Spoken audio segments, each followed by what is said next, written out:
I'm the host of the Cash Lawrence Show. We're live Monday through Friday, 11 a.m. Pacific and 2 p.m. Eastern. And then Joe and I host the Sunday night show at 5 p.m. Pacific and 8 p.m. Eastern and just talk politics in the national, federal level, and then the mainstream media. You can follow everywhere at the Cash Lawrence Show. And we've got Range Minded from Range Minded Podcast. That's Those of nice. you follow us know Range, but Range, introduce yourself for those that don't know you. I got so excited I slapped my mic and it went crazy. Sorry about that. So yeah, I'm Steve with the Range Minded Podcast. Everywhere you can find free podcasts is where you can find us. We basically talk everything 2A, whether it be new gadgets and gizmos or gun law. And once in a while we have some good guests. In fact, this next show I should have a pretty good guest coming up, so I'm excited about. It's either going to be this next show or the one following. We'll see what happens. It depends on his busy schedule. But other than that, I am happy to be here with you guys tonight. This should be a good show. You had a hot guest on Memorial Day. Tell us about that one. Who did I have on Memorial Day?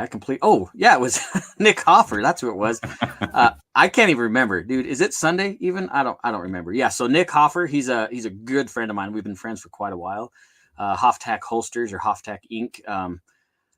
Does amazing holster work. He did a lot of custom stuff, but he has gone into the realm of a universal holster. And I know a lot of people, when they see or hear the word universal, they imagine big box garbage, gun bucket type thing. But no, his holsters are pretty unique. There's actual retention. Your gun will click into this holster. It's pretty awesome. You need to go check it out. I'm not going to tell you the website. You have to look it up in my show. So you have to watch the show and figure it out. But Nick's a good dude. He's been a part of the show actually more than once. He was a co-host and then he went back to a guest because he is a busy man. Well, I had a chance to watch that one, folks. It's actually entertaining. Thank goodness the guest carries the show there for us for our range minded, but it was definitely an interesting podcast. All right, folks, let's dive in. Let's talk about gun control first. Well, we've had a bit of discussion in some spaces on Night Court and some other venues this last week about honestly what presidents, whether they've been good for us on gun rights or been bad for us. It started with Trump. And those of us that have opinions about Trump's wholehearted embracement of the 2A versus and went all the way back to Reagan. And I'll be quite honest with you, that stirred a vein in Cash. Cash, I could see the vein in his forehead popping when we said anything negative about the great Ronald Reagan. But Cash, you want to recap that conversation? Well, from my memory, most of it was about Trump and the bump stocks, and people have very strong opinions about Donald Trump. But one of the things that doesn't come up very much is the bump stock issue. That's a issue when someone downplays Trump. It's something outside of that. So we got a little bit of debate about it, and I thought it'd be fun to talk about on Sunday night. I have to admit, I had forgotten most of the details about it, other than there was a mass shooting. And then there was some legislation that passed. But outside of that, I didn't remember much. So I thought it'd be fun for us to talk about Sunday night, and especially on where you guys think gun control and how much there should be, and at what, where's the line at, basically. Because I think all of us would be pro 2A, but I think as we discuss this, we're going to find where we think the line is going to be in a different spot. Range, you want to start with that? I guess my question, I'll have a question first is, are you asking where we think the anti-gunners are going to go next to try and prohibit firearms purchase and use?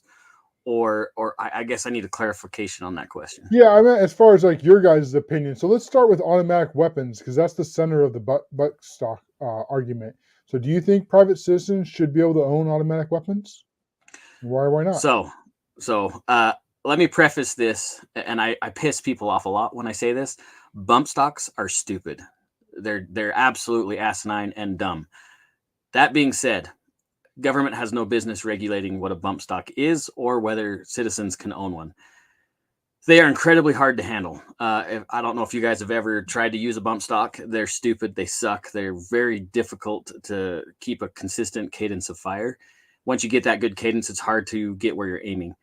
At least it was for my experience. I wanted one until I used one on somebody else's gun, and I realized how stupid they were. It's just a waste of money. Let me ask you about that a little bit more, because some might not know exactly what a bump stock is or how it works, and I'm not the most knowledgeable on all the gun details myself. Sure. And so let's see if I have a pretty clear understanding. You can clear that up for me and for the audience. So my understanding is a piece Okay. that goes on the stock, right, and it holds it against your shoulder. And then when you press the trigger, the recoil causes the trigger to continue to shoot. So as opposed to like a semi-automatic where you have to push the trigger one shot for pull trigger, the bump stock causes the recoil to continuously fire, basically making it a machine gun. Is that pretty close? So what it is, I should have broke out an AR so I could kind of demonstrate.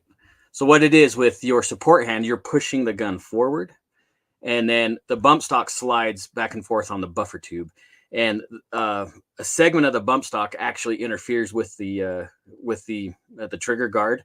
It protrudes in when the bump stock is completely compressed, which forces your finger off the trigger. So as you're pushing the gun forward, you're firing, the gun recoils, and then it pushes forward and resets the trigger. And that's how the bump stock functions. It's just uses inertia from the gun movement itself. It doesn't change the function of a trigger in any way whatsoever. There's no mechanism inside that lower receiver that is replaced or changed in order for the bump stock to work. It is completely done by inertia. In fact, I could do the same thing with a rubber band or a belt loop. So the bump stock is really an expensive novelty, in my opinion. So what you're saying, range, is that essentially it lets the weapon move where essentially your finger stays stationary. Yeah, as that at some point. compresses, Right. the compression of that bump stock forces your finger off the trigger to reset it off the sear. And so, like I say, there's really no mechanism inside the gun that's any different whatsoever than the original configuration of that trigger. So let me ask you this though: it doesn't meet the legal definition of an automatic weapon, to where it's a sear designed for one trigger pull generates more than one round. Correct. In other words, an automatic weapon, I can hold the trigger back; it's going to continue to fire until I let off the trigger. Bump stock doesn't meet the legal definition of that, correct? No, it does not meet the ATF's definition of machine gun, and that's where the consternation has been in the latest hearings. Is the ATF is trying to switch the argument to rate of fire than actual function of the trigger, so they can change the wording. In reality, ATF does not have that power or control. It's Congress that needs to rewrite or change the definition so the ATF can enforce it. So there's this fight between the agencies. As gun owners, we don't want to see the ATF trying to do rogue enforcement. That's where we get really frustrated. Is the ATF takes its own interpretation of the law and tries to enforce it, where again it's legislation that's supposed to be done. Yeah, and that's something that me being in politics, that it comes up quite a bit, because politicians are pretty gutless and cowardly.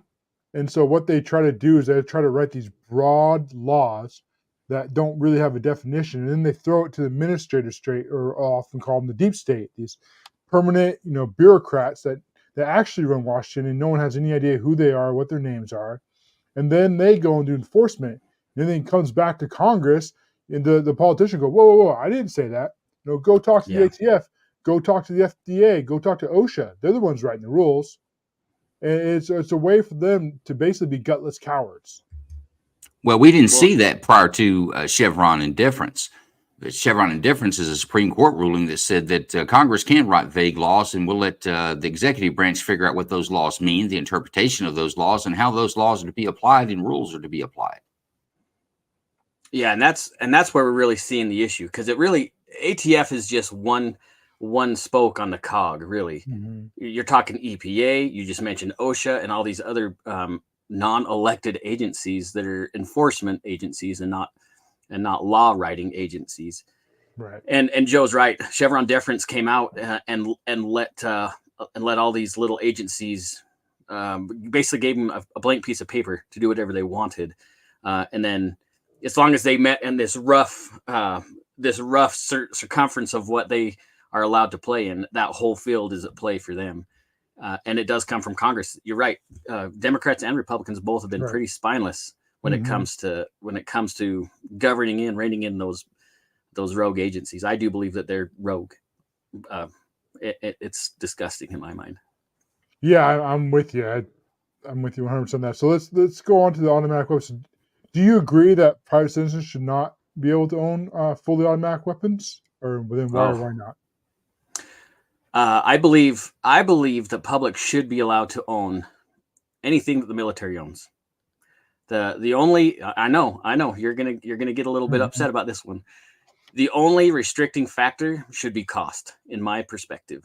So sure, we're not gonna let people create nuclear bombs, but people aren't gonna be able to afford the machinery, the equipment to build a nuclear bomb in their basement, anyways. Like, you can't get yellow cake.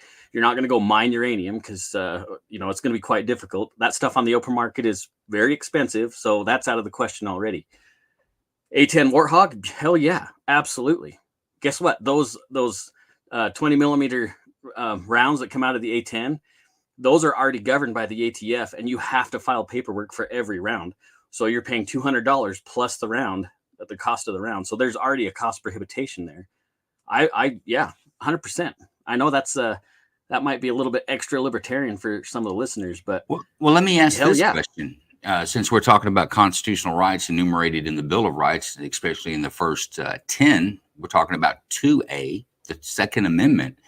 So, how far are you good, Cash, in determining the government allowing you to exercise a right that the government didn't have the right to give you and didn't give you in the first place? That's actually a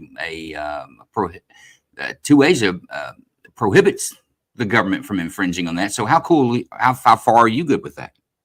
Yeah, our right to keep and bear arms should not be infringed. He brought up nuclear weapons as a very much extreme, and that's basically what Range is talking about. Is it's legal for a price, and I've struggled with this quite a bit because I believe in our Bill of Rights, and I don't believe that our founding fathers would have used the word infringe if they had any idea of what the technology would come across, what would be able to create today.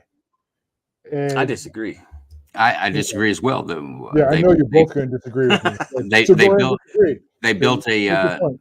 they built the turtle submarine during the Revolutionary War. It wasn't quite successful, but they knew that technology was coming. They invested money into it. They also invested to a limited point into the pickle gun, which was an automatic fired flintlock rifle or flintlock gun.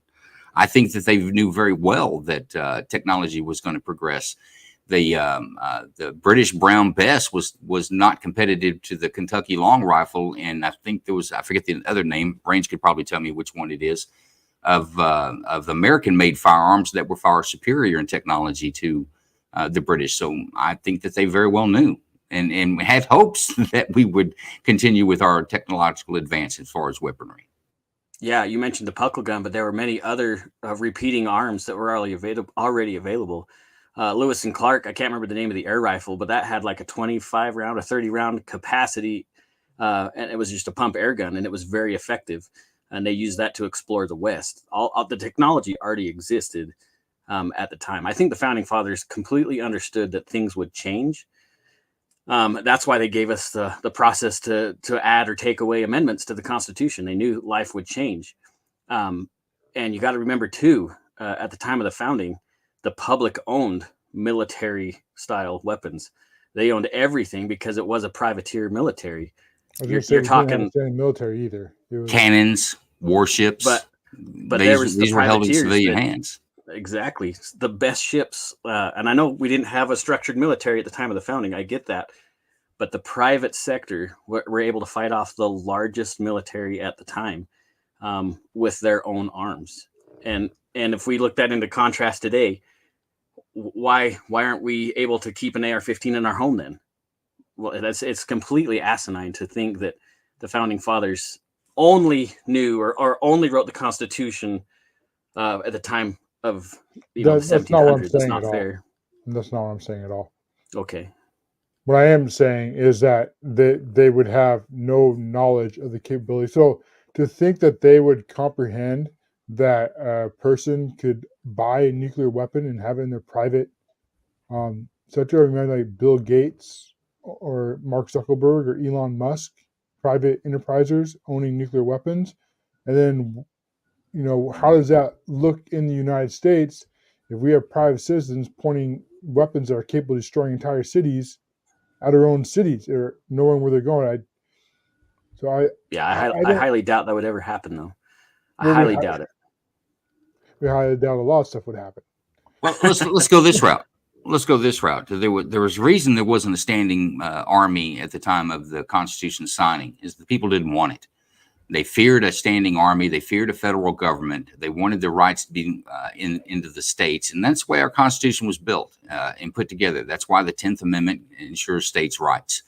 They wanted prohibitions against the government so that this federal government that we were talking about putting together at the time in 1791 wouldn't have the ability to override and become a crown. That's what they didn't want.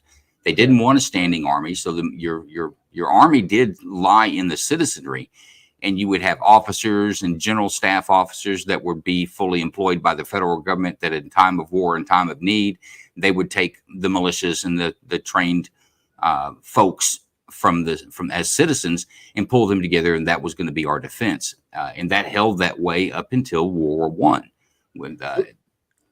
Joe, let me ask you then, because Range gave his opinion. So what is yours? Do you have a line on weaponry? Do you agree with Range that we should be able to buy anything if we can afford it? Or do you think I don't think if you go to the spirit of the Second Amendment that the government can pass any law that prohibits any arm. Now, if we want to change that, there's a constitutional amendment, put it out to the people and let the people decide where the limit is. But I do not believe that the federal government or even a state government has the authority to draw that line anywhere. It wasn't given. They didn't give the right. They can't reduce the right. They can't take the right away. And that's my stance. So let's even go away from like nuclear weapons for a second. Let's say grenade launchers or ground-to-ground missiles, whatever the case may be. You're perfectly fine with your neighbor owning anything along those lines, as long as they can afford it. I almost bought a grenade launcher.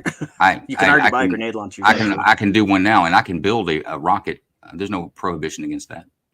It's just like owning a tank. That's not my question, though. My question is, you're fine. You're fine with it. Sure. Yes. Yeah. Is fentanyl a weapon? Hey guys, I want to welcome Temp. This is Temporary Solutions from X. Hey Temp, if you hit them little three dots, you can actually put your full name in there and let everybody know that you're on X and to give you a follow. We're broadcasting on Rumble, X, and YouTube as well. So you might pick up some new followers if other folks agree with what you're saying, or they may follow you because they don't agree with what you're saying. But folks, Temporary Solutions is a he's an Xer. He's been on the Night Court show. We've talked about American drug policies. Right now, Temp, we're talking about our gun policies. We'll move right into. You're more than welcome to jump in on your ideas on Second Amendment or gun control, however it fits. But we're going to jump into the drug stuff here in probably about 20 minutes.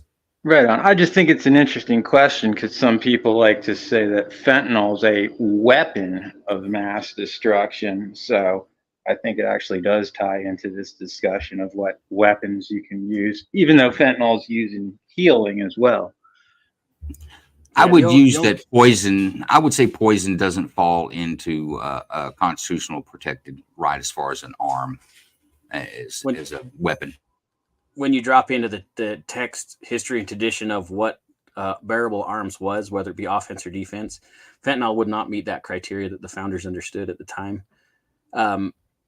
The other thing I was going to ask you guys, I guess now all of you that are here, if you're all right with putting some kind of restrictions on the Second Amendment because the founders didn't see technology change, then that means it'll have to apply for the First Amendment, Fourth Amendment when it comes to spying on us. And what about quartering troops? We didn't know we were going to have robot dogs. So is it okay if the government starts to quarter robot dogs in our houses because it doesn't meet the historical tradition of a troop as was written in the Constitution? So there is problems, right? There is some gray area that we can theoretically see that the founders didn't know about. But I think if we go back to what the intent of the founders, which I still believe, if you look at the contemporary documents of the founding, you're going to find out exactly what they meant with everything under the sun.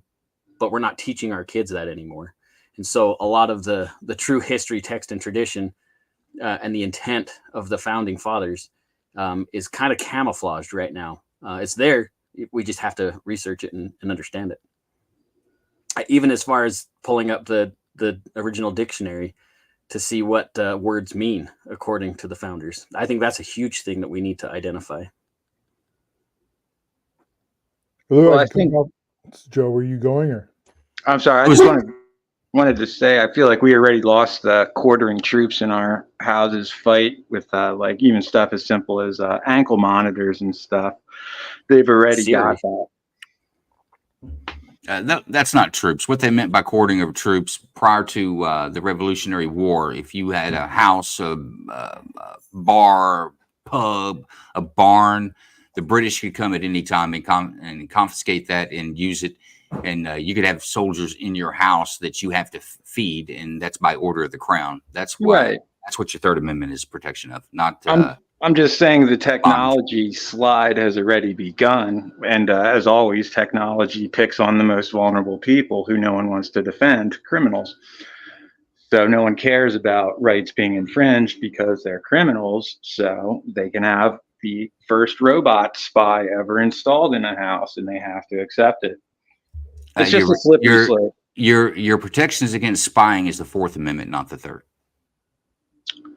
Yeah. Well, the point is, there's the slope's already getting slippery, and I feel like a lot of people don't realize that. But go ahead, you guys definitely know more about this than me. It's just where something like bothers me.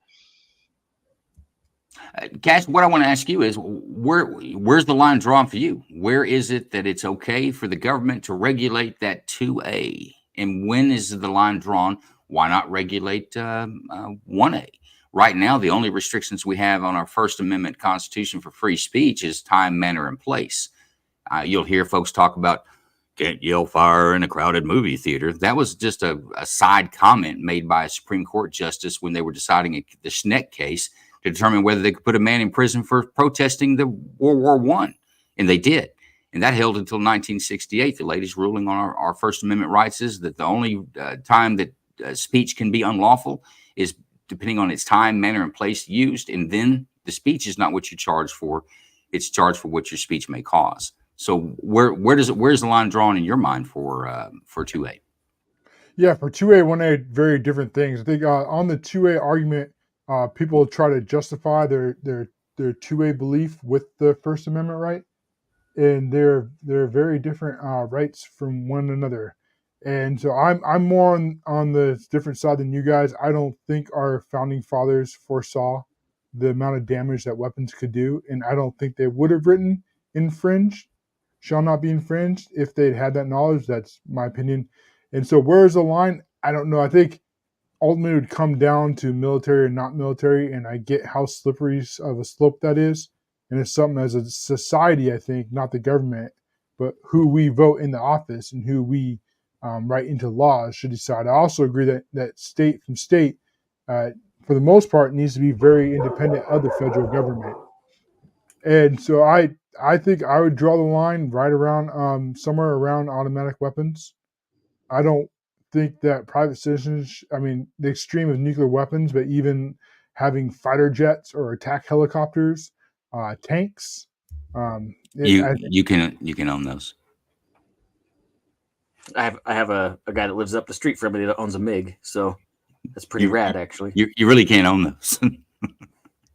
I just have to look into that because I didn't even know that you could do that. How you'd even get around? How can you own like a fighter jet and not own an automatic weapon? I guess I'm a little ignorant. It's extremely expensive. Extremely. Look, there's B-17s that are still flying around, but they have decommissioned 50 cal machine guns on them. That's the limitation when it comes to tanks and fighter jets, is the machine guns are demilled in a way, or unusable. The cannons on the tanks are unusable. Right. So you could buy a tank, but it can drive, but it can't shoot, basically. That being said, there's a guy in Colorado. I can't remember that guy's name. His daughter's on X. In fact, she's very vocal when it comes to the Second Amendment. He owns several tanks. There's also a place in Texas called, I think it's Drive Tanks or something like that, that has a huge tank range. Yes, it's actually pretty rad. I actually want to go down there and hang out. But yeah, it's expensive. Like we're already saying that the cost is a factor here. It already exists. It is exorbitant. I'm telling you, every time you shoot a tank round, you are paying you have to register that round with the ATF, with the federal government. You're paying $200 on top of whatever the cost of that round is to shoot it. It is very expensive. That's the restriction that I think should have taken place for any of this stuff is cost. Cost is the prohibition. Well, anytime I And- hear costs in that context, you just think legal for a price. And so it just depends on what your wealth is. That basically takes us to oligarchies, which is one of the early stages of communism. That already Well, exists you can own an automatic weapon today if you pay for the a cost. tax stamp. Right. You pay the government for the privilege of owning that weapon. You can own that weapon. You're making my case for me. Is that No, you're making my case for me. I'm saying take that away, and if you want an automatic weapon, go ahead and get you an automatic weapon. The weapon should be treated just like our free speech, and I'll put that one back together again, just like this. My weapon is not unlawful. It depends on the time, manner, and place of its use. That's what makes it unlawful. You can't prevent a crime. There's no law that's going to stop a crime. We only punish crimes in this United States. It just makes you sleep better at night when you think that nobody can own an automatic weapon, which in fact they can. And that's the other factor is extreme penalties for misuse. Honestly, and maybe Joe might not like this, but I really hate life in prison. It's a waste of taxpayers' money. I understand some of that exists for the appeal process, but I'm sure you guys have heard of Chad Daybell, where that was all over the world. That was literally 15 minutes from my house. He just got the death penalty, but I mean, he could have easily been sentenced to life in prison. That guy is a piece of shit, and he deserves to not rot in hell, but rot in hell rather than in prison. I think if we know somebody did a violent crime in a way that took lives, boom. I think it drives me nuts when we have somebody in prison for 37 consecutive life sentences when it's a death penalty already. Just finish it. Well, and my issue with that is, and even going into maybe not even a murder type of crime, is that if you get 30 years, you get a 30-year state sentence. It's not a 30-year state sentence. By the time you get the good time in there and you get yourself a GED while you're in there, we'll take some time off that. And then you're eligible for parole. Even if it was a 3G offense or an aggravated offense, you're eligible for parole at 50% of that. So a 30-year sentence at worst is 15 years. At best, you can be out in 9. I say you're going to give 30 years. We'll see you in 30 years. Check your bags, and you can get them out at the end of 30 years. I think that would start giving criminals some pause. Losing 3 decades of your life where there's no absolutely chance you're going to see daylight in between that, I think would change some things. And if it didn't, at least I don't have to worry about you for 30 years. Well, that's exactly why we're seeing an uptick in crime is same-day bail and all this stuff, that there's no punishment except for friends like Dexter that really did nothing wrong other than exercise his constitutional right and apparently had a clerical issue with the state, but the state said, no, it's a violent crime. We'll see you later. That to me, that's bullshit. Amen.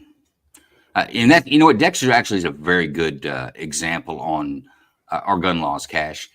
This is a man who was, I think he may be 52 now or 52 when this all happened in 2022. I don't realize, but man in his early 50s, a computer engineer, a coder, has been in the code game since dial-up. You know, he's been in it since the early 90s.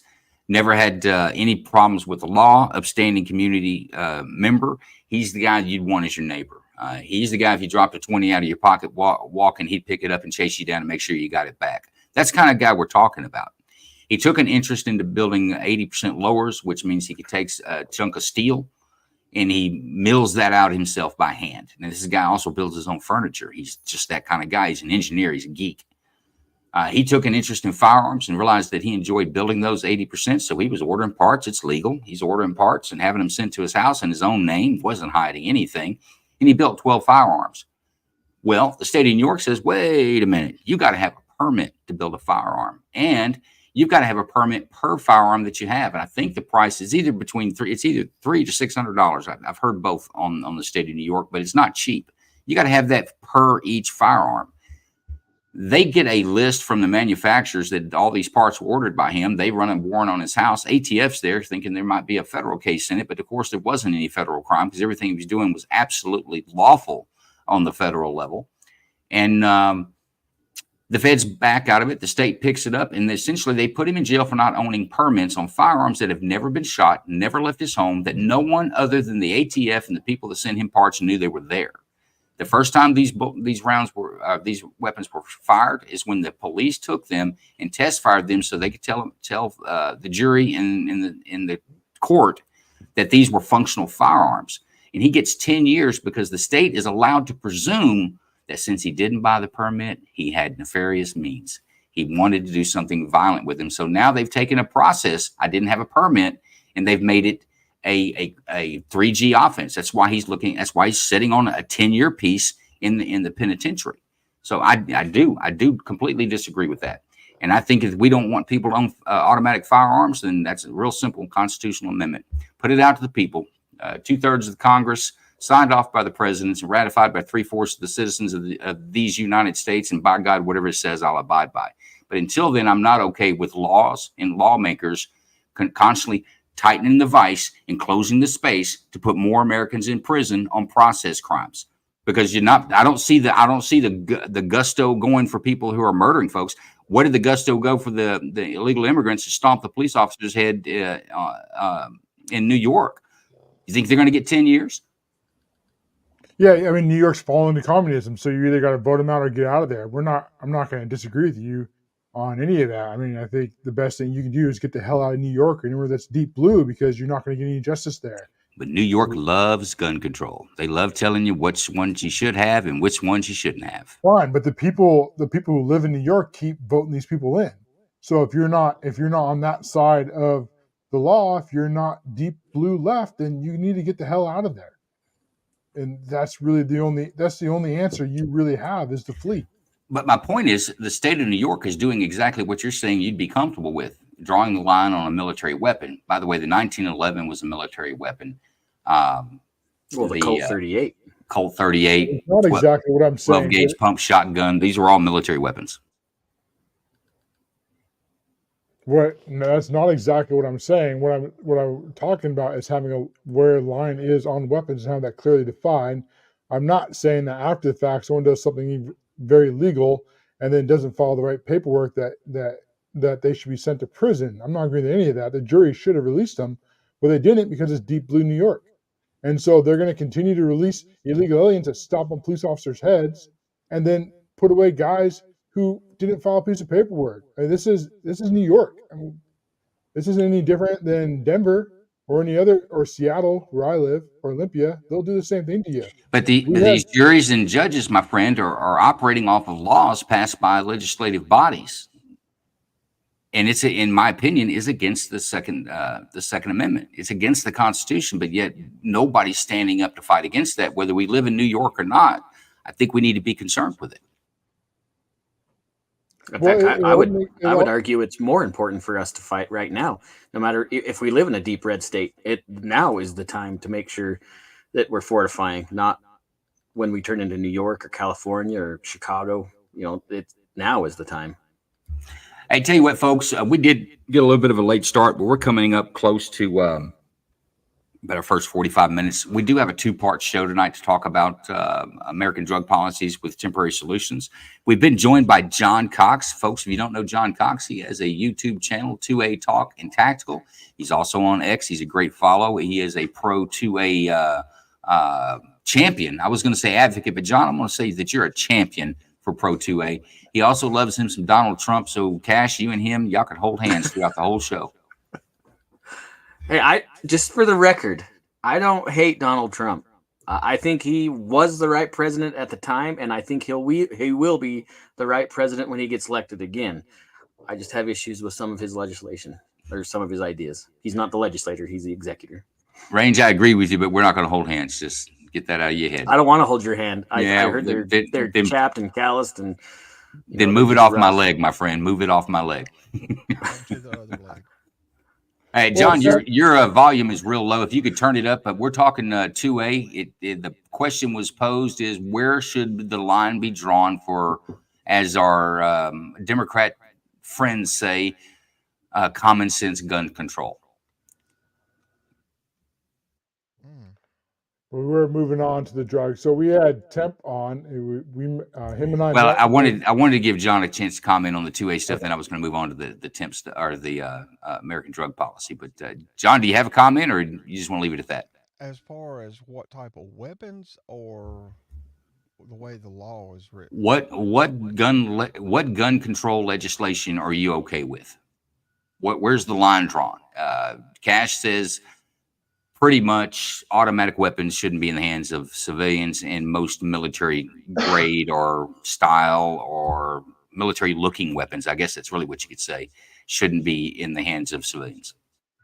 I think as long as you have not been convicted of a violent crime and convicted as a felon, you should be able to have fully automatic. I mean, I don't know that you want to get into it right now. So, rhetorical question: why? Other than the functionality, why should a person that can legally own a semi-auto not own a fully auto? What is the?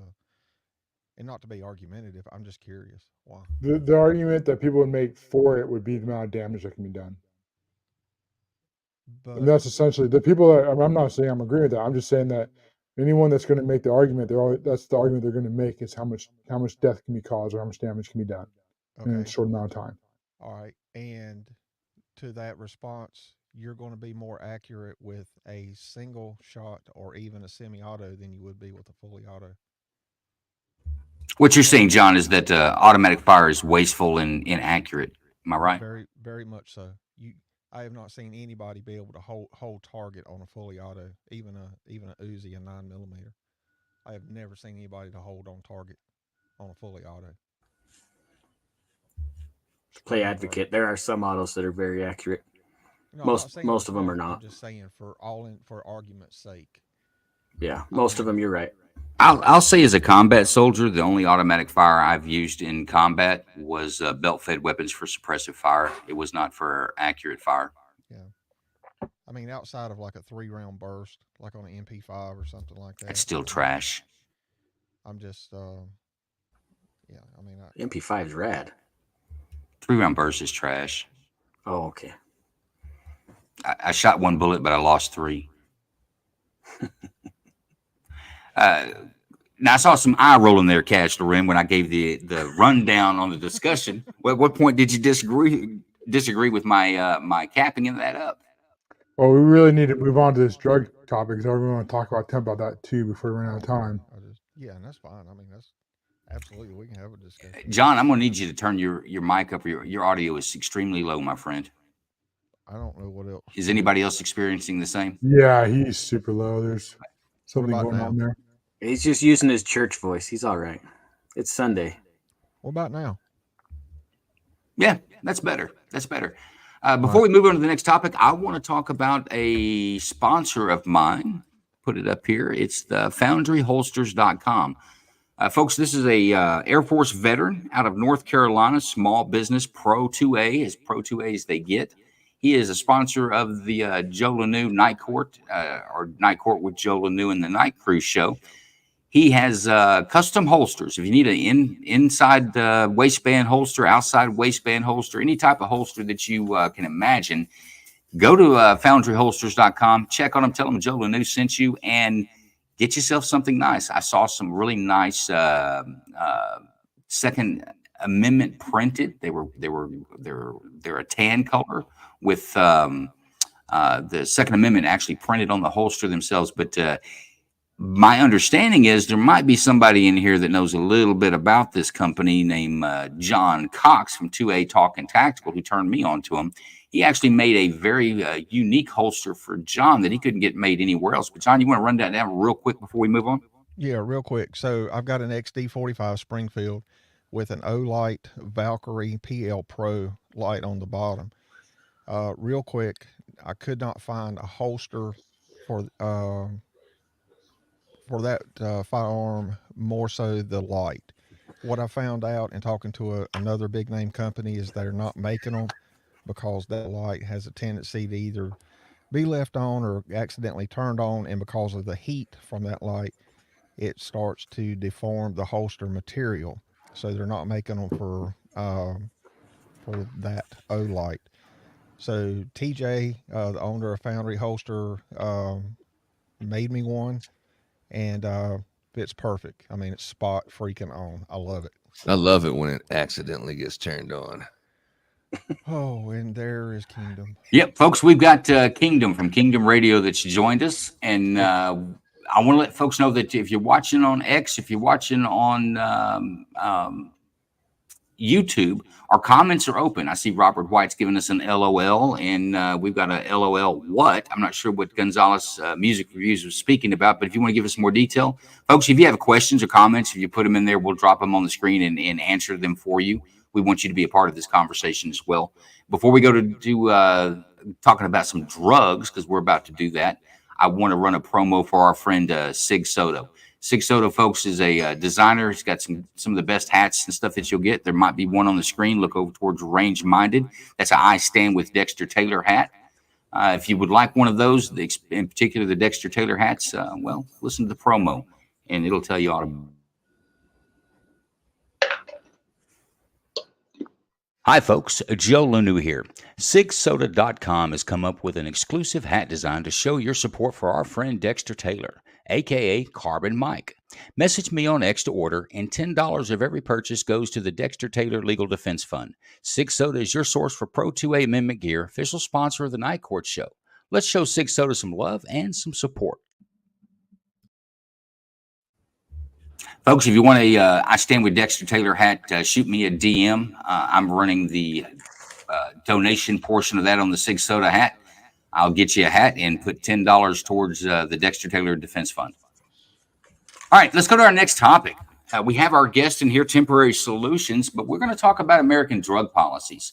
We had a space on Night Court with Joe Lanu this week, and Temporary Solutions, along with a few other folks, were in that space with us, having kind of a different look on how we attack the issues of controlled substances in this country.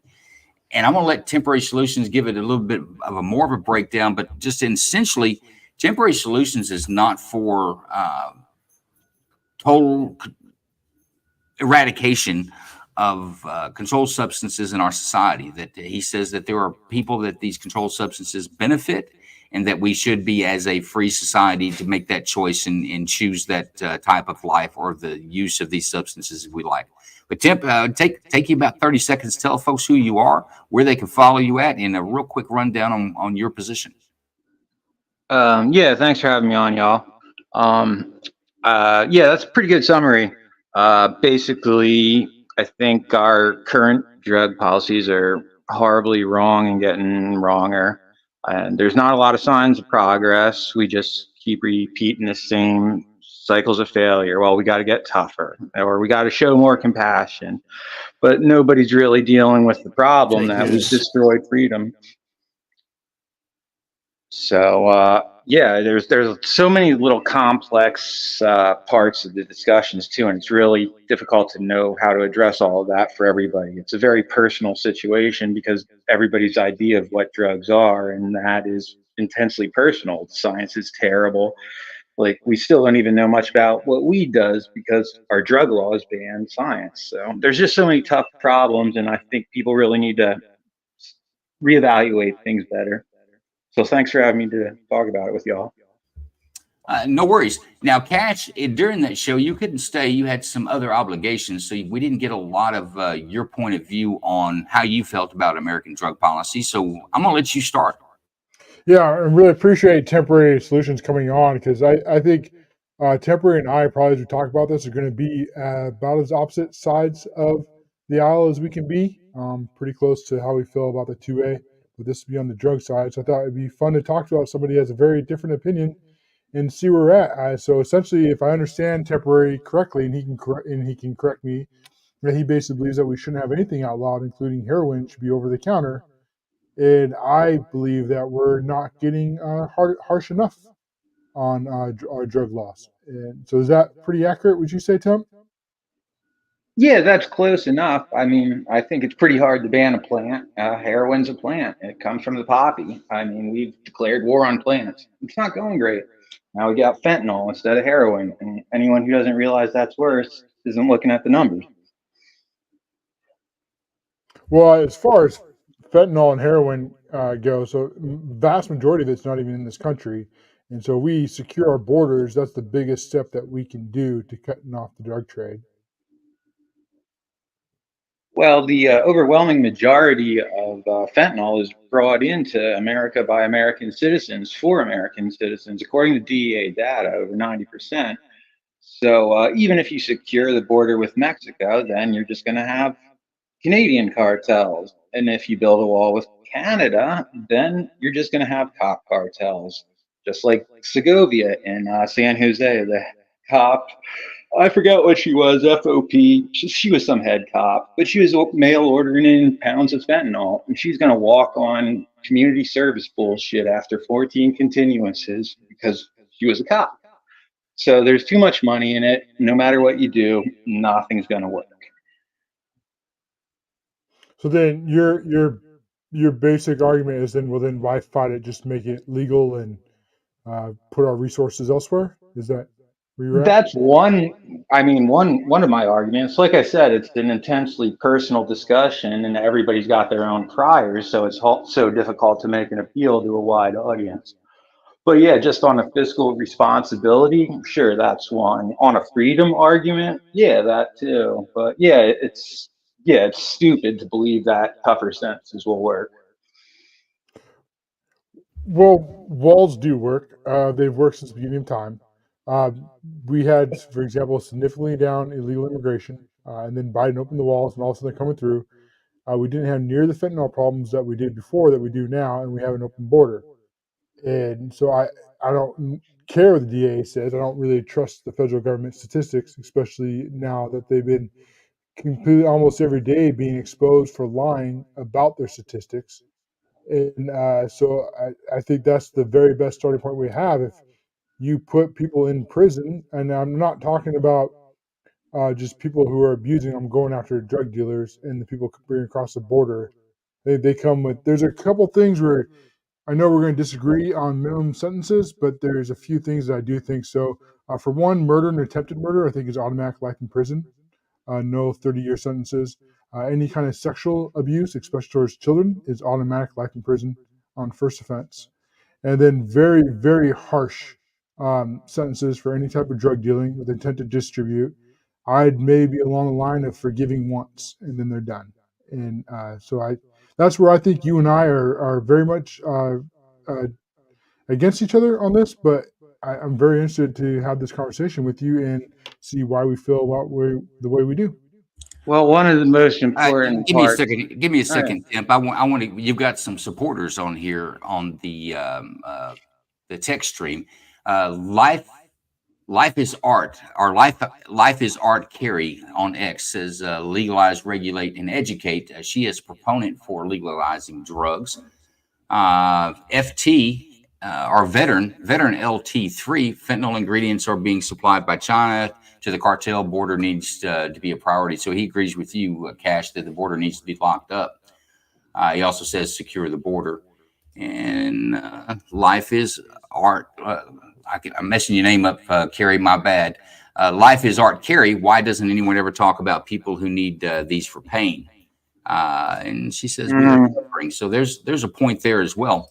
But let me throw this in there before you jump in as well, Temporary. I would say that the 1994 crime bill did add minimum sentencing. It added a great deal of minimum sentencing to drugs, but I don't think we've seen a decrease in the use of drugs, the trafficking of drugs. I don't think that we've seen any numbers go down since the 1994 crime bill was enacted and adopted by each state in their truth in sentencing guidelines, which required a minimum we sentence. We can talk about the 94 crime bill because it criminalized possession. It didn't focus on dealing. 100%. It focused exclusively on dealing.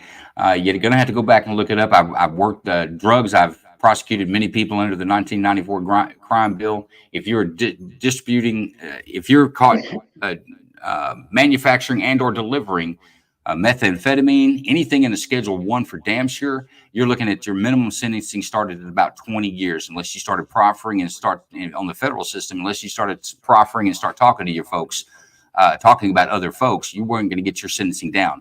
And by the way, that is done day for day. That's why your drug dealers do fear federal prosecution, because that's done for day. They don't get good time. They don't get parole.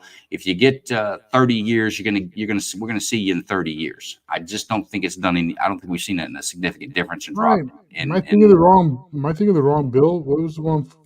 Was that not dealing with the quantity you had, right? Not sentenced for distribution. This is the one that supplied minimum sentencing guidelines for enhancements for the possession of crack cocaine if it was 90% higher in purity, and also provided the enhancement for methamphetamine, what they called ICE at the time, because that was a real scary term for methamphetamine. It focused on quantity. No, just the fact that quantity as well, but it also focused purely on the fact of it being crack cocaine. If you were charged on a state level for possession of crack cocaine, you got an enhancement because they could prove that it was 90% pure base cocaine, and therefore, I think in Texas it was 5 years. So it may have been you could be eligible for probation for the small level of crack cocaine that you had in your possession that you were caught with, but for the fact they can take it to the lab and get 90% purity levels on it and prove that it's base cocaine, you're going to have to do 5 years in prison. And that's 5 years. That's not 5 years any other way. It's 5 years in prison for the minimum sentencing guidelines put out through the Truth in Sentencing Guidelines, which actually were passed in 1996. Will probably give you a better idea on the sentencing range. The 94 crime bill didn't provide for minimum sentencing guidelines, but there was an add-on to it in 96. But so what I'm talking about then is focusing on drug dealing, not possession. And then I'm talking about like it did the quantities on for how much you had and what type of drug you had. Yeah, and that's not exactly it goes up as the quantity goes up. Right. So not necessarily the sense of just distribute, just how much you had on your possession. Well, this is also an interesting problem that a lot of people on the just punish people harder side don't consider, is how do you determine a drug dealer? For example, if a really rich person wants to buy a pound of cocaine for his personal pleasure, that's entirely reasonable.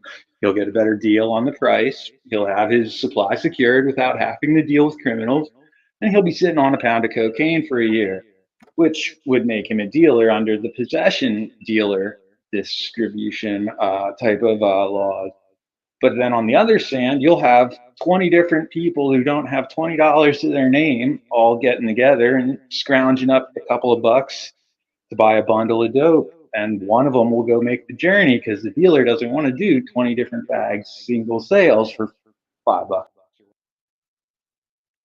Oh, I think, all right, looks like we just lost him, so hopefully he can come back pretty quick. But let me go on to what he's talking about there, because it's not too hard to determine if some rich person's buying a bunch of dope, if there's some celebrity, versus somebody that's in a drug dealing thing. And one of the things they'll look at is how much money they have and how much quantity they have, and are they divided up. Most drug dealers, they that's exactly what they do, is they get their supply and they divide it into the individual cells. And I think a court of law and a set of juries can help determine that through the laws that we have. And so then I would say focus on drug dealing and focus on securing our borders. Very tough penalties. So what I'm talking about here is you have like the celebrity who's got a bunch of dope there. You would make a deal with the celebrity, go after the dealers, and then go up the chain to take them out. Yeah, if you want to chime in, because I guess he's hopefully he can come back soon. That's not the way it works. You've got two ways to do it. We're talking on a federal level. The federal level would be you can do a drug conspiracy. That's a conspiracy of one or two or more people that conspire to engage in the trafficking of a controlled substance. Now, the quantity doesn't matter there because it goes up from it. But on those, the Fed's going to get on a wire. They're going to listen to a wire and say, I'm selling meth to Range. Every time I call Range, it's, hey, man, I got them apples for you. I'll meet you at Walmart. Cool, man. I'll be down there. That happens 3 times. And the 4th time, I'm sitting in the parking lot. I'm waiting on them. And then when Range rolls away, because I'm the target, when Range rolls away, a cop gets lucky, pulls over, and he finds that there's 2 pounds of meth in the trunk of his car. And I said I was going to meet him there with 2 apples. Cool. Let me do that 2 more times. Now, every time apple's mentioned on this wire, on this investigation that goes on for 2 or 3 years, I'm going to add a pound per apple that you speak of in there, and I'll be able to do it. It's called a no dope or a ghost dope deal. The only narcotics or controlled substances that I have to seize are the ones proving what an apple is. And then after that, I can just keep running. I can keep going with it. And I can stack those up. For every bit of weight that I'm putting on top of you, everyone in the conspiracy, everyone that's calling range is now in the conspiracy. Everybody that's contacting my phone is now in the conspiracy. I've just got to put some dirty apple talk in there on it. If Range calls his 3 buddies and talks about apples, and they're really talking about apple pie, but it's not clear enough, his buddy's going to get charged with a pound of methamphetamine each as well when that's wrapped up. That is a no dope or ghost dope conspiracy case on a federal level. Now, you're basically talking about RICO for drugs versus RICO for the mob. I'm talking about federal narcotics conspiracy charges. Mm-hmm. Yes, it's RICO. Yeah. It's Title 21. RICO is a method of prosecution, and there are some laws that back that up when you're engaging in organized crime. But for a drug conspiracy, it's a Title 21. It's not a Title 18 charge. RICO's are Title 18s. So. Okay. It's a specific charge for conspiracy to distribute controlled substances. So what you said earlier was that the 1994 crime bill was meant to attack users, but not the dealers. It's actually no. I said targeted possession. It targeted possession. It's not the same thing. Okay. So you're saying that the 1994 crime bill only enacted legislation that could punish people for possession of narcotics? No, I said that that possession is not what we should be focusing on in the 1994 bill. I said one of the flaws I think in it is it went after possession as a penalty as opposed to specifically going after drug dealers. When you get up enough, when you got somebody holding enough weight, like the celebrity you guys were talking about, it wouldn't be hard to make a case that that's more than one could use for personal consumption. So therefore, the intent must be to distribute, and that would turn into, in Texas, a manufacture and or deliver case. On the federal level, it could turn it into conspiracy to distribute controlled substances. I'm saying that the laws got very tough after 1994 crime bill and the 1996 truth in sentencing laws. And I'm saying that we have not seen a drop. It didn't help. So I don't know that harder crimes and putting people in jail for longer, because we're putting them in there pretty damn long now. I don't know that that's going to slow it down or stop it, is my point. I do. I think we're not even hard enough for one. And then 2, we're not doing what needs to be done, like securing our border, for example. And I'll say even prior to the recent open borders, because our open borders have really only been for about since the Biden administration. I'll even push it a little further back. They started coming over pretty hard during the Trump administration, but I think we handled it more correctly. But I'll say again, we didn't see a drop in narcotics. It wasn't slowing down prior to this happening. Of course, it hadn't slowed down since. It's not helping, obviously, with open borders, but we didn't see. There's no point where we've been winning this war on drugs, as we say, in my opinion. Yep. I mean, that's a great point, Joe. I mean, Cash can believe whatever he wants to. It's a free country. He can believe any dumb shit in the world, but there's absolutely no data to back it up. But I tell you what, let's get to some other opinions in here. I know John's got an opinion on controlled substances. What do you think about this, John? And you have a cool ass banner. I like that banner. You like that? Boy, if y'all get on your knees, we won't be able to see you for Trump. Yeah. Well, I'm going to respond to that real quick, and then you guys can go on, because what he's talking about is having drugs like heroin right over the counter, and there's not going to be a penalty to society with a drug that's very lethal and very addictive. And he's trying to say because it's cheap and because it's legal that the problem will go away. That'd make it much worse. And look at any big city right now that's decided to decriminalize drugs. San Francisco, Seattle, Chicago, any of them. None of them are better now. And with that, I'll drop in. You guys can go on. But there's no reason to cuss me out because you disagree with me. Let's keep a civil conversation, folks. That's straight across the board. That's one of the things that we do in these discussions. We can talk about anything. We can have very strong opinions, but the goal is when we leave that we're still friends and we just have agree to disagree. Yeah, my apologies if it was misunderstood. I wasn't cussing anybody out. I was saying in general, any person can believe any dumb thing they want. It's an American prerogative. But just to answer the decriminalization thing, decriminalization doesn't address issues of prohibition. You can't have a job, you still lose housing. It doesn't deal with the underlyings. So until we actually have data on a free society with people free to be responsible for individual choice, it's just people going to be having opinions, talking about opinions mostly. Well, my Go ahead, whole John. issue, my whole issue with it is this, and I did not realize this until I got into law enforcement. So, and Temp, I'm trying to see both sides. So understand that when I say this. Appreciate it. I get where you're coming from. I do. On the other side of it, I have seen innocent people suffer and pay the price because the baseline is narcotics, illegal narcotics. I have seen it from motor vehicle fatalities. I've seen it from quote accidental unquote shootings. I have seen it. You got a family, a husband and wife working every day, and while they're at work, people who are breaking into, and we brought this up the other night, so I'm not trying to beat a dead horse, but people trying to support their drug habit by breaking in to houses while hardworking people are out doing what it is they're supposed to be doing. And they're essentially having to pay the price. People say, well, you got insurance. Yeah, you might have insurance, but your premiums go up. It's a hassle. Drug choice is a, drug use is a choice. I have my own personal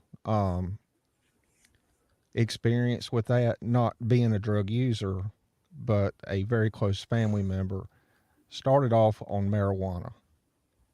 And people say an argument can be made both ways, but marijuana got him killed. Now, did it kill him directly? No. And I've heard people say that. Well, marijuana don't kill. It depends on how you look at that. Marijuana got him killed. So to the comments that have been made, it's a harmless drug. I don't all the way agree with that, because on the same note, when I confronted him about it, he had Asperger's. Regular medication made him feel happy, and he did not know how to handle that. And it's a very long story. I'm not going to get into it, but marijuana use, it actually, and I admitted this to Joe, it actually made him a pleasant person to be around. It, and not in an obnoxious way. So I see both sides of it. My issue with it is this, and I don't know what the answer is. If there was some way to control it, and you're going to ask me how, I don't know. I don't know what the answer is, because I do see both sides of it. But I also, back to my other point, I also see innocent people suffering. I've been on motor vehicle fatalities before, where two women are coming back from a day of shopping, and because somebody was high on narcotics, rear-ended them. Didn't even know he rear-ended them. Pushed them into oncoming traffic, and it killed the passenger, dead as 4 o'clock. I guess the issue is, if people want to put this stuff in their body, fine. I think the other problem is being responsible about it. It's just like drinking and driving. If you're going to do it, don't get behind the wheel. But I think that needs to be addressed. The other issue is, and people may agree with me or not, but, and I'll say this on live, I think our federal government is behind this. 100%. You can't tell me it's not, to some degree.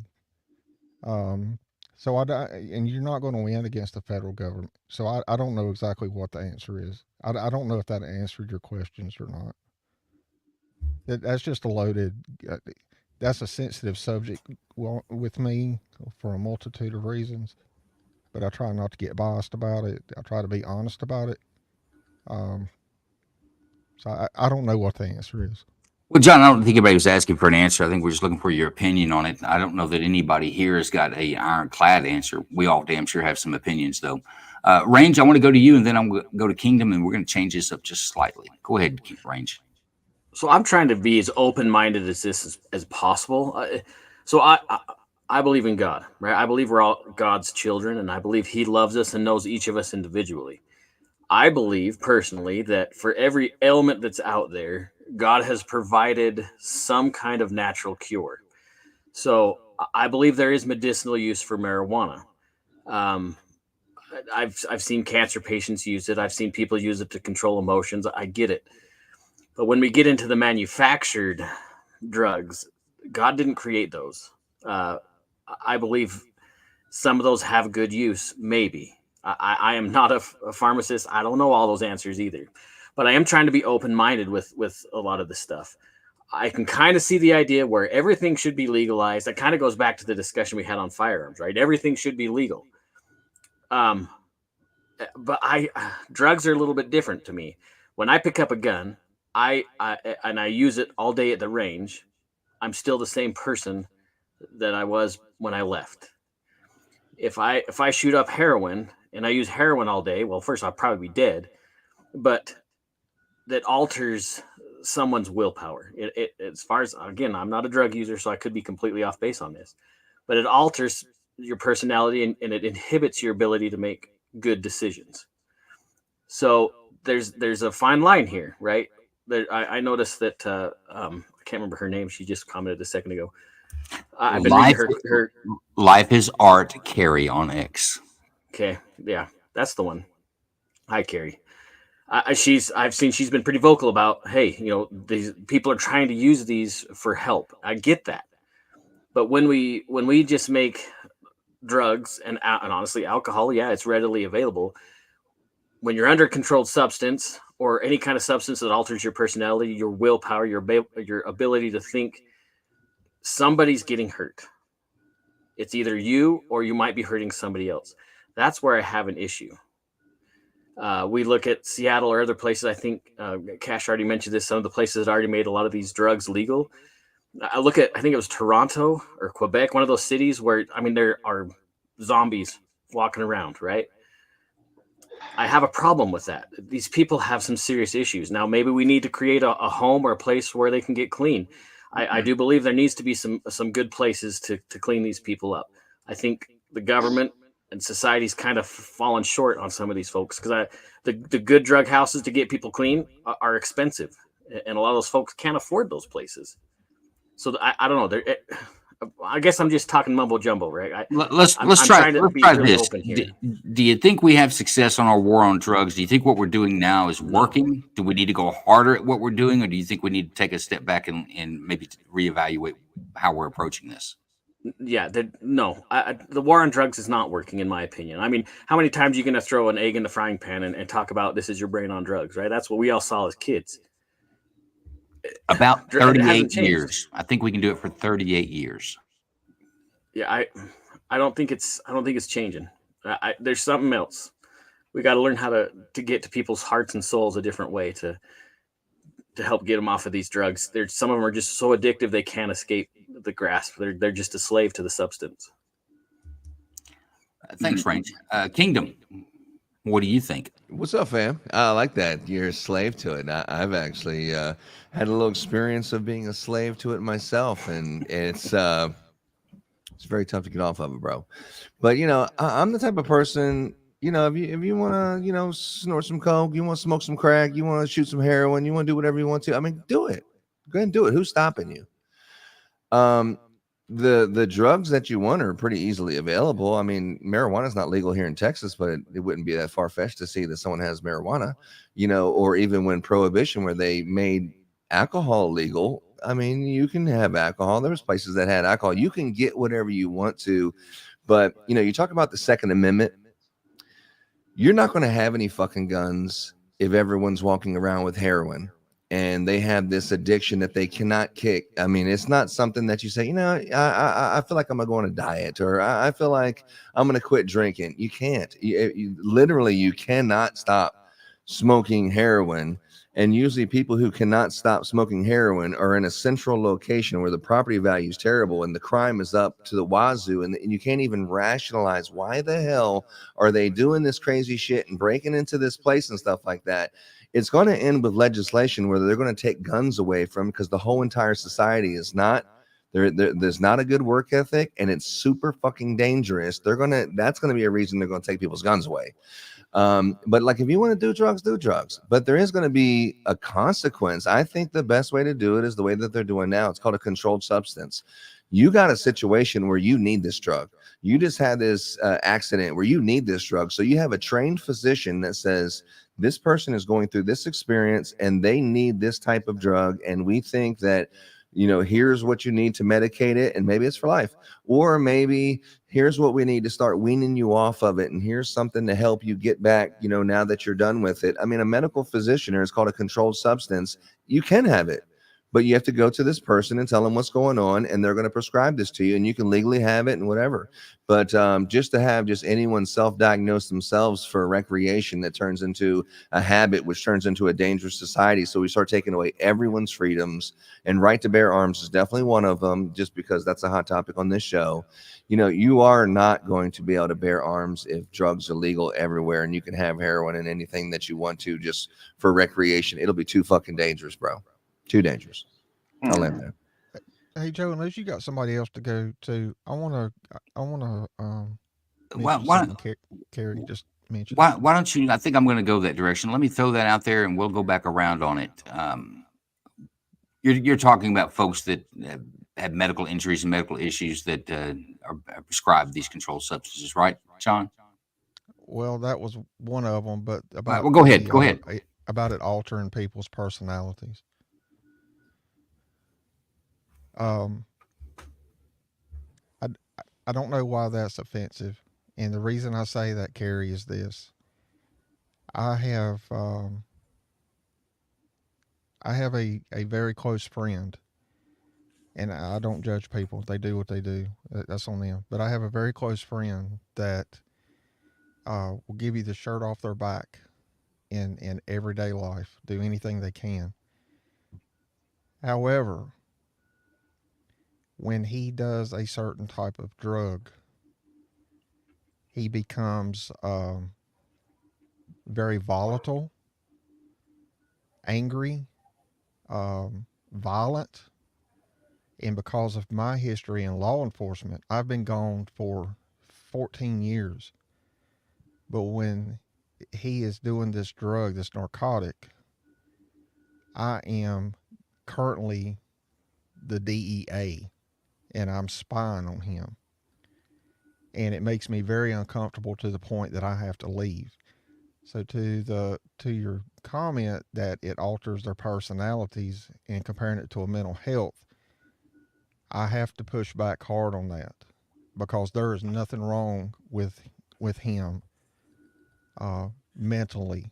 It's when he is doing that narcotic.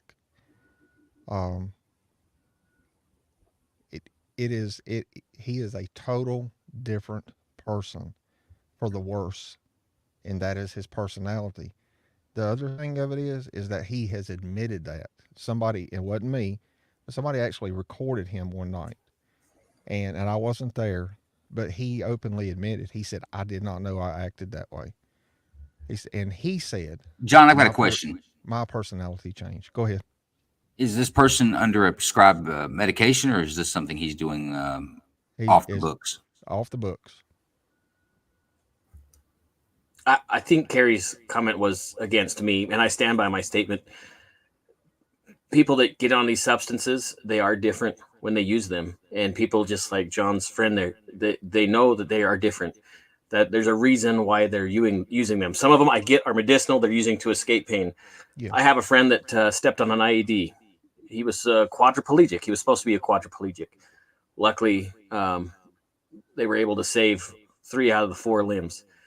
He himself says he deals with demons every night. He drinks himself to a stupor so he can sleep at night. It alters him. You can talk to anybody. I've had people say, "Hey, you'd be I don't drink. I don't do any drugs. I don't drink." I hear people all the time, "Oh, you'd be a fun drunk." Obviously, people notice when somebody else uses a substance, it's going to change them. It removes your inhibitions. It changes who you are. I stand by my statement. Let's change the reframe this, as I would like to say. Let's go with folks like, and I think this is what Carrie is trying to explain, is that folks that are under pain management doctor care, that since about 2015-ish, DEA has jumped down onto doctors and wanted them to reduce the amount that prescriptions are in each prescription and the duration, how long they can stay on these, because the government's going to stop you from being addicted. But there are some people out there that have chronic pain that their pain's not going to go away. And I'm going to back that up a little bit more, is that when someone's been on opiates, we'll talk about opiates in particular. When someone's been on opiates for a couple of months, their bodies become dependent upon it. So when the prescription runs out or the doctor's not giving another one, that person still has the pain, and that person still has the dependence that now they're going to be dealing with withdrawals. That's the way the government is handling it right now. So how do y'all feel about the cash? This is the Joe and Cash Sunday night.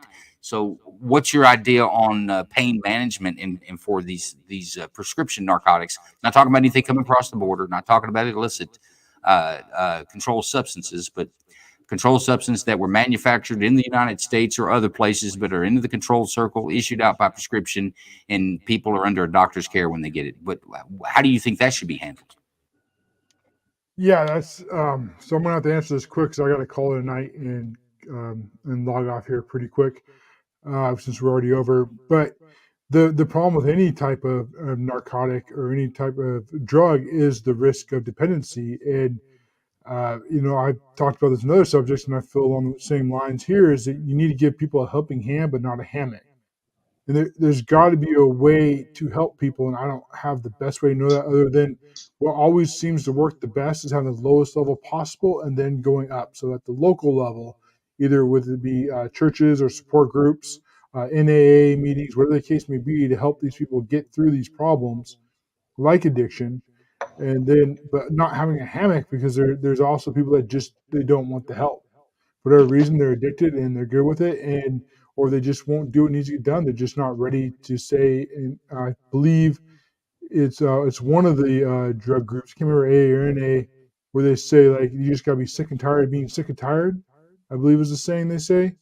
And so that and that's basically my answer is you can't have someone on narcotics for the rest of their life or any type of alternating drug. But as far as pain, we already have plenty of drugs to take away pain.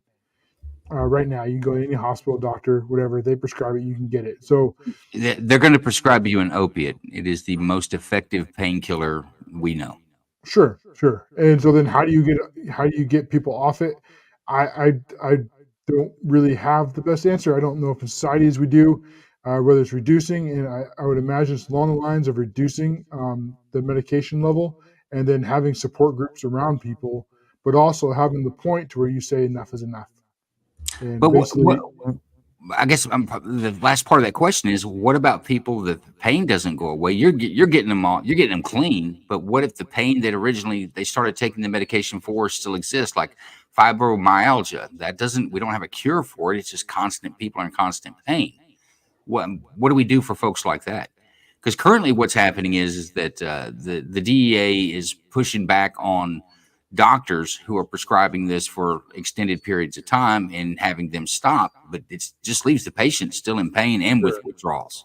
sure. So what you're talking about, to make sure I understand you, is you're saying someone that has something wrong with them that you can verify medically, where they basically have chronic pain probably for the rest of their life. Am I understanding you correctly? Yeah, I would also say that Range's friend who stepped in or was hit with an IED, that pain's not going away. Sure. Okay. So in situations like that, where you can verify medically there's something wrong with somebody, and that the pain is not going away, that I would have no issue with him staying on drug, something to help with the pain, because there's no solution other than to bring him peace.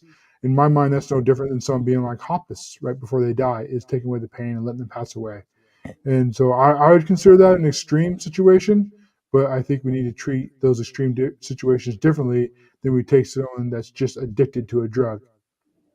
And with that, I kind of got to talk and bounce, but I need to get ready for tomorrow's show and finish up for the night. So I appreciate everyone having this conversation, and thank you, Temporary, for coming on and talking with us. And I will see you guys in the next one. Hey, give us a launch on your show. Give us the time frames again. It's the Cash Lorenz Show, folks. It's a weekly show. What's your times again? It's 11 a.m. Pacific, 2 p.m. Eastern, and it's on all the major ones. So we have on X, on YouTube, on Rumble, on see what was the other one, and on Twitch. Apparently, Twitch isn't just for gaming. And then the recorded videos are also on X and on YouTube. So it's everywhere you can find it at the Cash Lorenz Show. Talk national politics and the mainstream media. We appreciate you, my friend. Yeah, you guys have a good Rest night. of your evening. Next one. Thanks for having me on. All right, Temporary, I'm going to go to you on this. We're talking about managed pain care. I didn't want to say much to Cash on his way out the door, but I would say that it's not a rare, I don't think it's a rare occurrence. I believe that there are many people out there that are on pain management care that has seen a reduction in the amount of their meds and has seen even their meds being cut off. Absolutely. 2015. So go ahead. Yeah, it's another aspect that you really have to consider, and I'm glad Carrie brought that up. Basically, like, a lot of the talk goes to the easy aspects of political stuff, like close the border, or tough on crime, or whatever. And it ignores the fact that you got to deal with the doctors too, because there will be people who will say, well, the doctors caused my addiction. That's the real popular story that a lot of people run with, because it will get you a discount at trial. The judges will give you a more lenient sentence if you can blame someone, rather than if you said, hey, I decided to try some fentanyl from fun yesterday. Oh, dang it. Shit. Did we lose him? Yeah. Well, I'll push back on that. I think that the recent rise in fentanyl deaths and opiates is directly caused by some changes in the early 2000s with our medical system.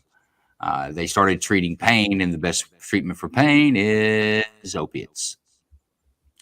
And then once you're addicted, once your body's dependent upon it, then they want to start cutting you off because that's going to solve their problem, but it doesn't solve your problem as a patient.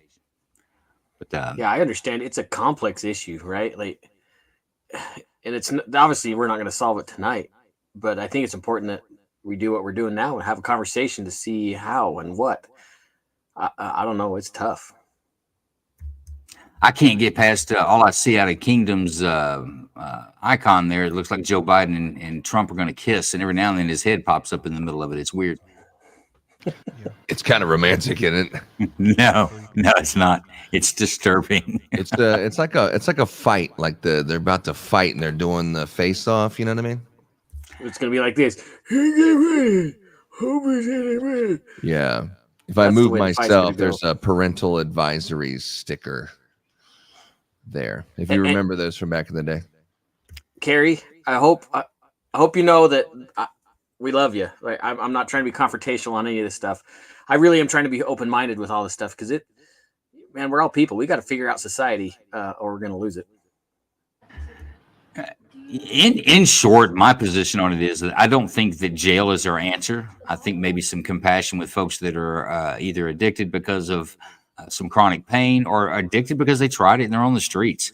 I think some compassion for these folks is probably what's in order, and not slamming guys in jail thinking we're gonna arrest our way out of this. I just don't think that's gonna happen. I agree. What kind of beer are you drinking, bro? Bro, I told you I don't drink. No, I seen you sipping on something. What is that? This is, if I show you, I might get sued. Oh, it's This is NyQuil? Robitussin. Help Yeah. me chill out for the day. No, this is a Bundaberg ginger beer. It's a product of Australia. It's the bomb if you like ginger beer. We don't endorse Australian products on the Joe Lanu or Joe Lanu associated shows, Range Minded. Contract, you should go back to the fine print. Yeah. But I will. I'm not will- endorsing it. I'm just 'Cause then- saying if you like 'cause ginger then beer, the- you the might next- want to try it. The next thing I'm going to have is some Aussie up here talking about how we don't really need our guns, that breakover shotgun should be just good enough. Hey, you know, Most Will, Aussies I talk to are jealous that we have guns. So check this out. Tomorrow, if you're hanging out tomorrow, there is the Karen Reed Day 19, the Karen Dun, dun, Reed dun. murder trial. Bum, bum, bum. 7:30 in the morning. This thing will be kicking off, and look who's back. Temp, welcome back. Awesome. Joe, did you see my message? Thanks. Let me look. John, can you turn your volume up? Look, I'm turning it up. How was that? Thank you, Still sir. quiet. I didn't see it. Hold on. What's up, G? Yeah. I'm in the red on my Homeboy mic. brought me I some don't know what Boston else to Lager. do. That's How a about pretty now? young bartender you got there. Yeah. Yeah, I know. He knows exactly where the garage beers are. Is that any better? It's Yes. it's not a controlled substance here. We just All let kids, whatever they want, just have alcohol. No drug laws. Yeah, right. Child slavery. Yeah, exactly. After 8 hours of putting Christmas lights up in bins, you're allowed to have a beer. No. All right, Don't tell your mom. John, I sent you back an answer to that. Temp, are you back with us? Do you want to pick up where you left off before you dropped out? Yeah, I'm sorry. I'm not sure where I cut out. But yeah, basically the whole issue with pain patients, and Carrie's a great person to check out for that on X and connect with others. They're suffering a lot. The DEA cut opioid pain prescriptions back to mid-90 numbers now, despite an increasing population. It's like a 50% reduction. People are suffering. Those people are predictably enough going to the streets often. Some of them ended all with suicide. And there's no solution to the doctor issue. No matter how tough you are on the borders or whatnot, you're going to have to deal with what doctors are allowed to do as far as prescribing, because the overwhelming narrative is doctors cause addiction. And you'll always have poor people who will be able to sell their doctor prescribed opioids to rich people for money and just buy cheaper drugs with them. So it's an unsolvable issue, and what we're doing is horrifying. There's people who can't even get out of bed, and very sad things happening in the name of protecting society from addiction, and none of that's working either. And medicine's really failing pain patients, and that's such an important and overlooked aspect. And really encourage you all to check that out more. Yeah, but I'll push back on you. I think that there is a great deal of our opiate addicted folks, whether it be fentanyl, heroin, or any other type of opiate, especially going back around the 2014 to 2016-ish time frame, that is a direct cause of the way medical practice changed the way they treated pain in the 2000s. Yeah, some good old OxyContin, man. OC80s, they're delicious, from what I hear, Brush allegedly. them up and snort them. That's the best way. Yeah, only the old formula. The new ones are bullshit. Well, anyway, but yeah, no, there's no doubt that that's the overwhelming narrative, and definitely some people, like I know your story, Joe, have been harmed like that, and I wouldn't take that away from anyone, but it's become the overwhelming narrative because it's driven by lawsuits. Like there's billions of dollars on the table for being able to blame medicine and pills, versus the other stories don't make lawyers money, so that's not being paid attention to, and it's sad. So you got to strike a balance here somewhere between the freedom for medicine to practice and not, and we're doing a terrible job of that, and people are really suffering right now. But that's a great point, though. You know, if you are on hospice and you only have this long to live, make that dude comfortable. Or if you're never going to be able to hold a job anyway because of your pain, like you're not going to, there's no chance that you're driving anywhere, you're not working anywhere, like your life is just going to be sitting in the bed anyway, then let that person just get doped up. But if you really could have, like what Roger was saying, you could have a good marriage and you could have a good job and be a productive member of society, but your addiction to drugs is preventing you from being the person that you could be. But the only reason that you're being this monster that's literally addicted and into a prison of your own body, and you just cannot freaking say no. Your flesh says, I'm going to get this. Just dangling this in front of you uncontrollably. Your mouth is just salivating like, and I have to go to the bathroom. I just want it so bad. Your mind's like, no, I don't want it. You're not even in control whatsoever. You're losing everything until you hit rock bottom. Then finally you're like, oh my God, you try to get your life back. That happened to me. And it's happened to a lot of people, but having some laws at least helps curve it. You know, it helps prevent it a little bit, because at some point that is going to be the rock bottom when you finally get caught or something like that. But leaving it accessible, I think not only are people going to get it overprescribed, self-prescribed, but, you know, you're going to have children get it and the other safety issues I brought up earlier. B from X says they definitely overprescribed it in the early 2000s, and they need to open up new hospitals to actually treat human beings as real patients, especially our veterans. B, I do not disagree with you on any part of your statement there. We are in league on that.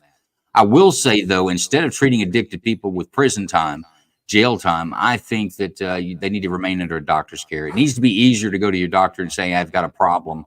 I need your help to get out of it. Because what happens now is doctors, though, I can't mess with you. If I think you have a dependent problem or addiction problem, I'm not giving you any more. I'm cutting you off. And at that point, they have to turn to the streets. The body's demanding it.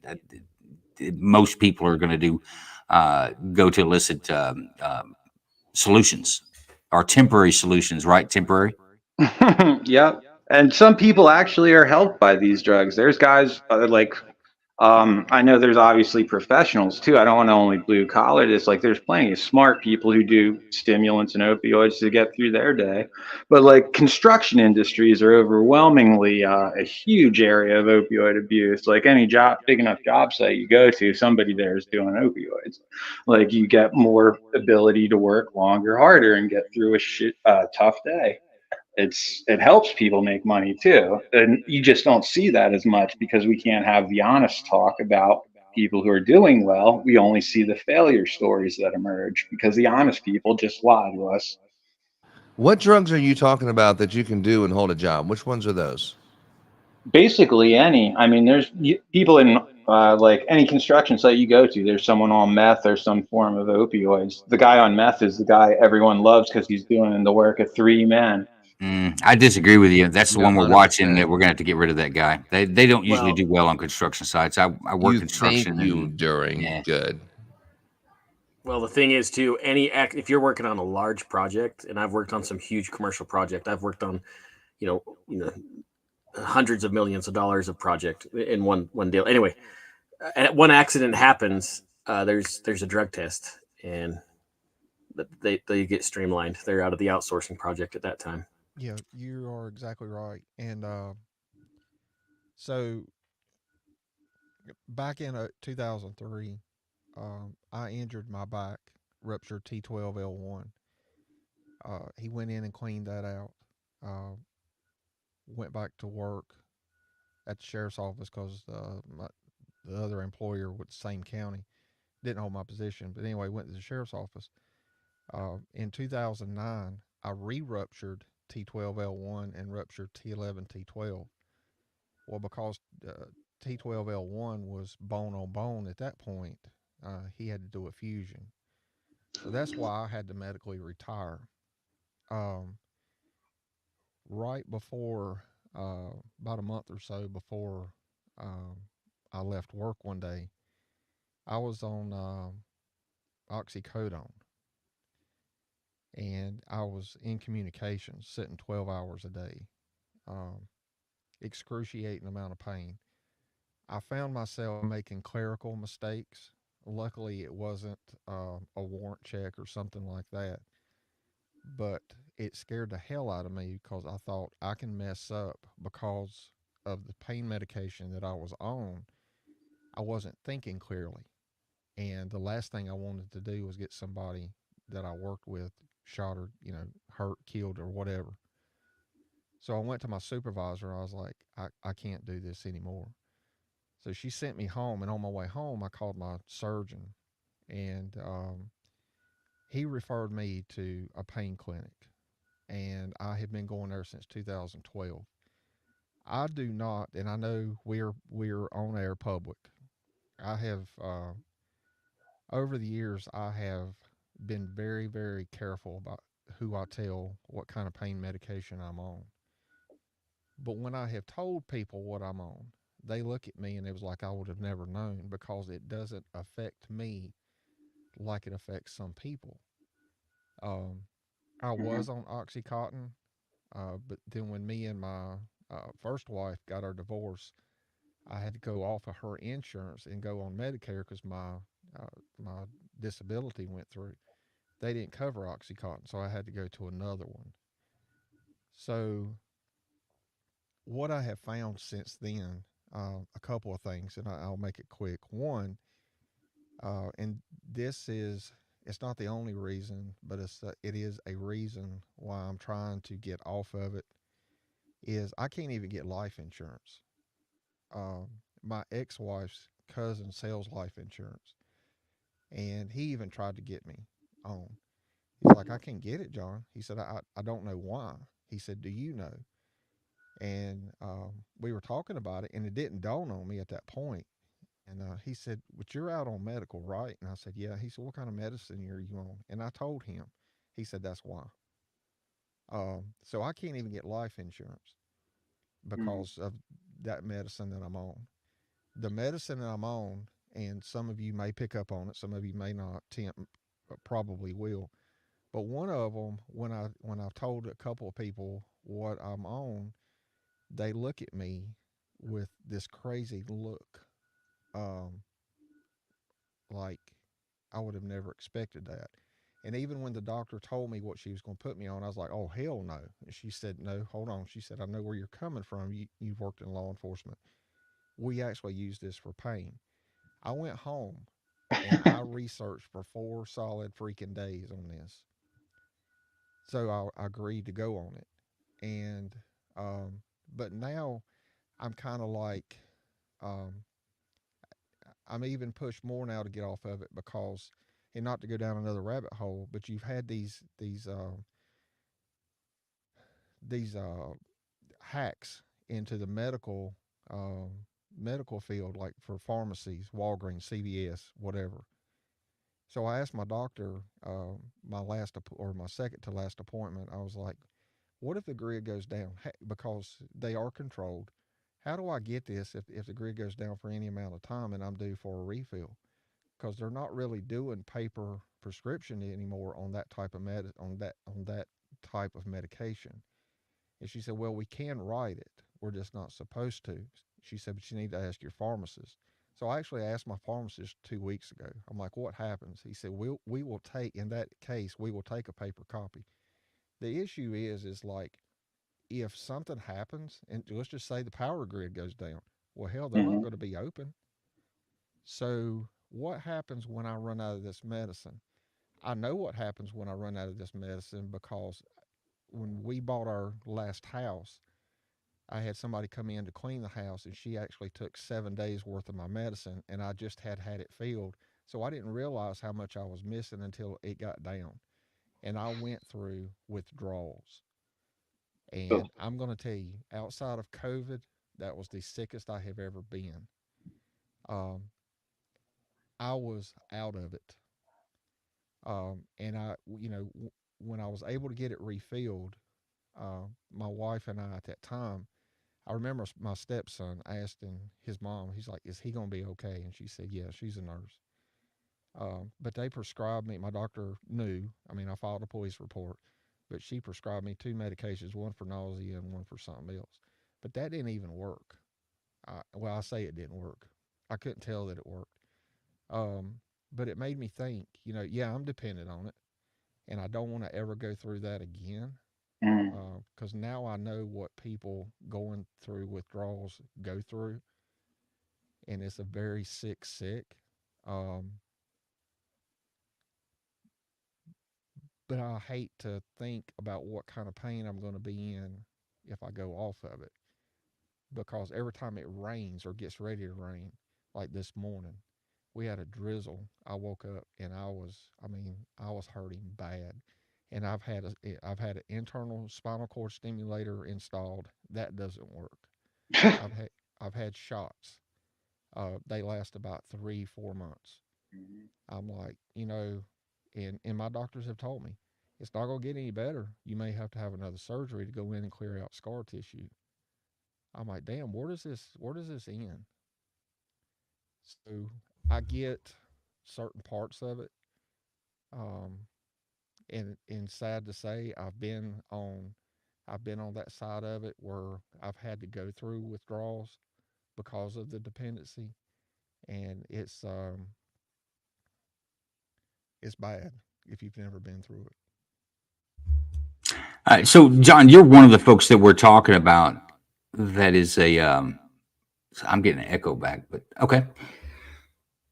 That's on a managed pain care. Your pain's not going to go away. So you're on the pain meds to manage the pain management. But if there is a break in the chain somewhere, you're kind of without.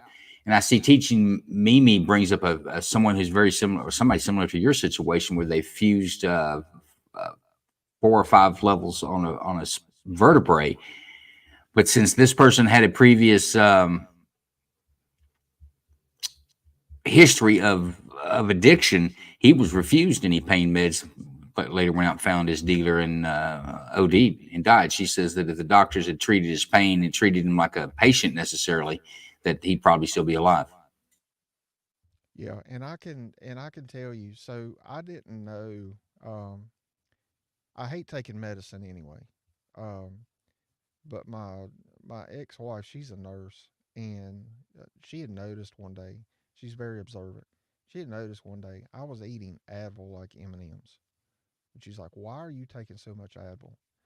Because I didn't want to take my prescription med, and not that it made me feel funny. It was because I didn't want to be as dependent on it, if that makes sense.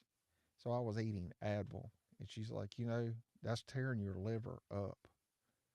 So I started doing some research on that, and she was right. I mean, not that I didn't question her. I just wanted to see for myself. So when I went to my doctor, I have to list, and I have to say I've got a very good doctor. They keep up. I have to take my medicine bottles in, and they count them. Um, but I had some extra. I don't remember the number now. She's like, you have more than you're supposed to have, and that may sound weird to some people, but I get some of the argument there. But I was like, yeah. She says, well, why are you not taking what you're supposed to be taking? I said, because I'm taking Advil. She said, how much Advil are you taking a day? And it What's that? varied 50 pills. it varied day to day, but on an average, I was probably taking maybe 8 to 10 Advil a day, with that, throughout the 24-hour period. She said, "No, you cannot do that. We're gonna have to move you up on your pain med." And that was the last thing I wanted. I was trying to not take as much. So somebody mentioned, it may have been Carrie. Oh yeah, it was. We need better pain meds. I, I get that argument, but at the same time, I don't, because it's like it literally is a double-edged sword. Um, you can alternate between Advil and Tylenol, but outside of just being a 230-pound blob on a couch all day, I can't do that. I've got to be doing something, and yes, sometimes I overdo it, and I pay for it the next 3 or 4 days. So I don't know. I get, guys. I'm telling you, I get the argument on both sides. I do. Um, I, I don't know. All I can say is take care of your damn back. I know that. That could definitely be a problem, folks. We're getting close to the end of the show. I want to give Temp Solutions. I want to give you a chance to put a spin on the end of the show, and I want to go out with some of our endorsements. Go ahead, Tim.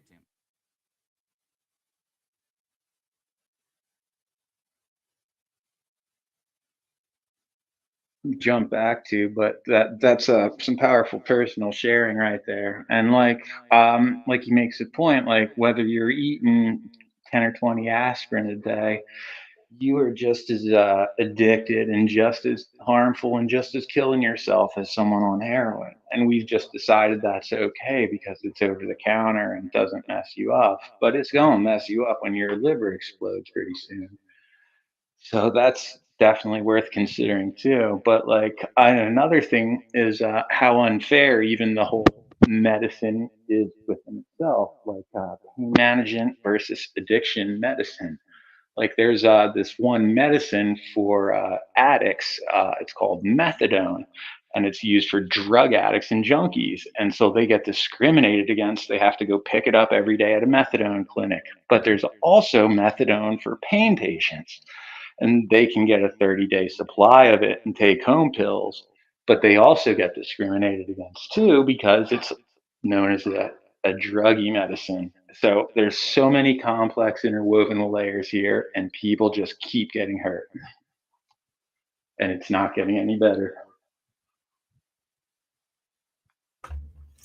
Thanks, Temporary Solutions. Yeah, I don't think what we're doing is working. I think we need to take another look at it. I don't think jailing folks is the idea. I don't think cutting people off that are dependent because of medical issues, I don't think that's the answer either. Maybe this should be something that goes between a patient and his doctor, and the government keeps their hands out of it. But what we're doing is not working. But more than welcome to have another show on this on Night Court. We can come on our live stream and do it. Temporary Solutions, keep in touch with me. I think there's some other aspects to this problem that you and I would like to talk about. You and I have had some side conversations, and I agree with you. Guys, I want to take another opportunity to talk about our sponsor, Foundry Holsters at foundryholsterscompany.com.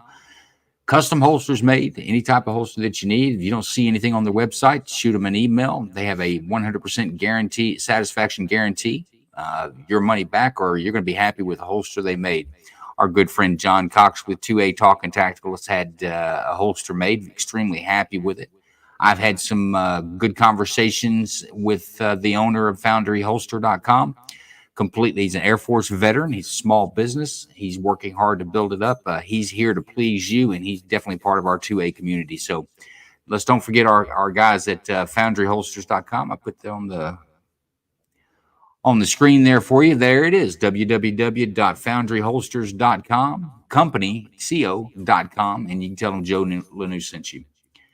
We also have our good friend Soto with Sig Soto Design. Sig Soto designed the hat that Range Minded from the Range Minded podcast is sporting there.